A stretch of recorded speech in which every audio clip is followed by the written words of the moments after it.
大家好，我是北京夫记酱肉的付红。烙饼这种吃食啊，在我国北方大家都非常喜欢，所以呢，今天我呢在这儿跟大家聊一聊烙饼究竟怎么烙。另外呢，有很多朋友烙完饼以后会烙很多张，隔了夜以后呢再吃可能就皮它了。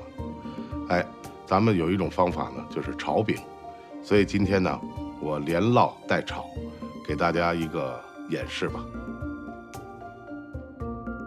下面咱们进入下一个环节呢，就是和面。和面的技巧很多啊，比如说冬天我们一定要用温水，夏天用凉水没问题。今天我们用的面呢是全麦面粉，它的麦香味十足。和面的时候一定要注意啊，水一点一点放。咱们记住啊，烙饼的面一定要软，如果面要不够软的话，口感就不会嫩。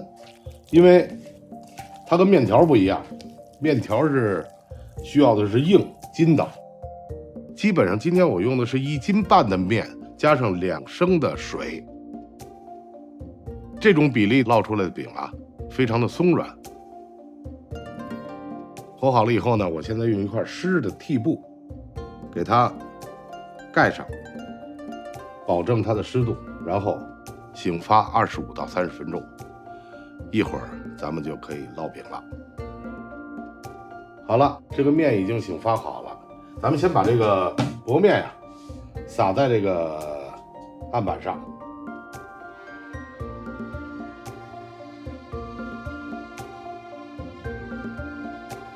我们把面块揪出来。好，醒完的面呀，不用过多的揉，因为揉时间太长了以后它会太有劲儿。然后我们呢，给它捏几个剂子出来，一半面基本上捏4个剂子出来就可以了。擀这面剂子有一个要点，就是千万不要给它擀圆了，因为面剂子呢，咱们是基本上让它长椭圆形。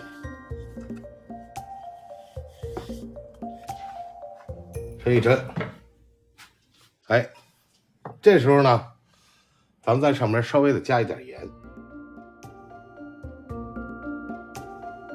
拿手给它抹匀，再稍微的刷一点油，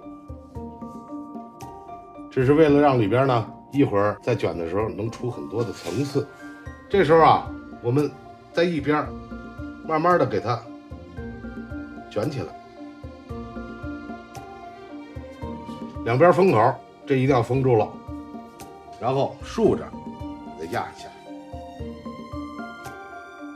千万不要使劲，使劲的话里边的层它会粘连住。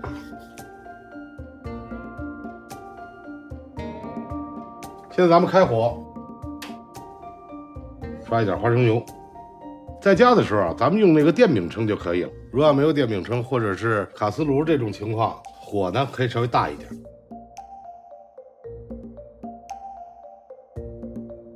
咱们把这个盖盖一下，尽量让它受热均匀一点。随时看着这个火呀，可以给它调大小，别糊了。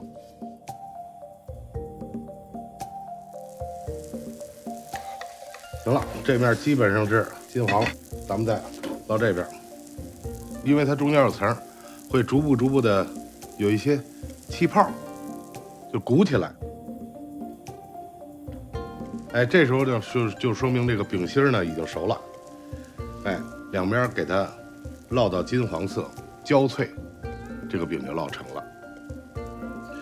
这全麦就是香，真好闻，给老人家闻饿了。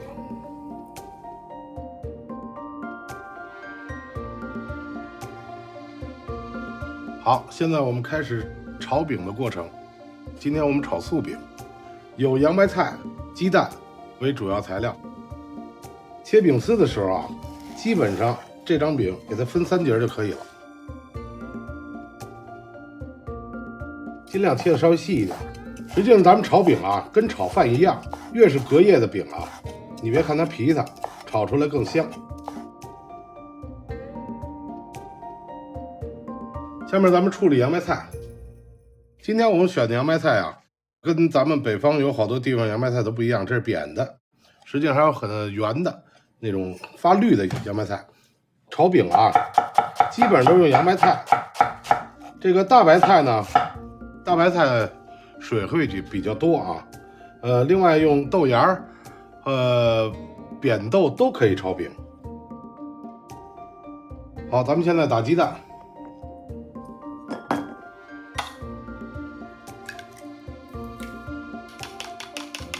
把鸡蛋打散，开始操作炒饼。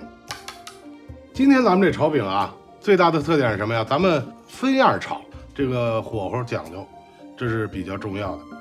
你像现在好多市面上混在一起炒，那个大锅烩了。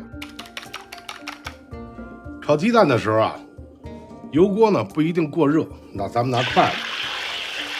为什么拿筷子啊？它炒得很碎，瘦肉也很好。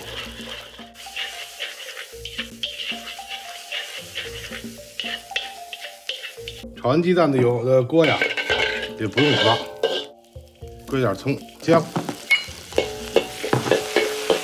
爆香以后，把刚才切好的圆白菜丝放锅里翻炒，干盐。圆白菜啊，炒的时间过长以后，它会出汤，把圆白菜炒得微微的塌下去就可以了。因为一会儿呢还要跟饼一起翻炒，所以呢没必要炒得过熟。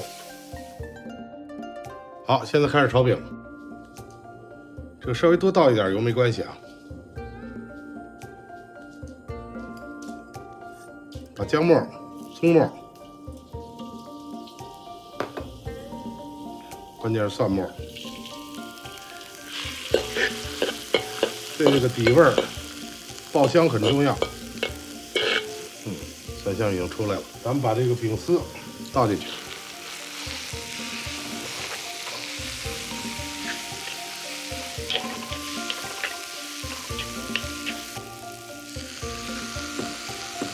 拿老抽来调一下色，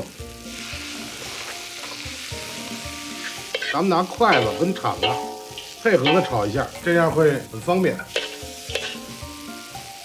然后把刚才炒好的圆白菜倒进去，把鸡蛋放进去，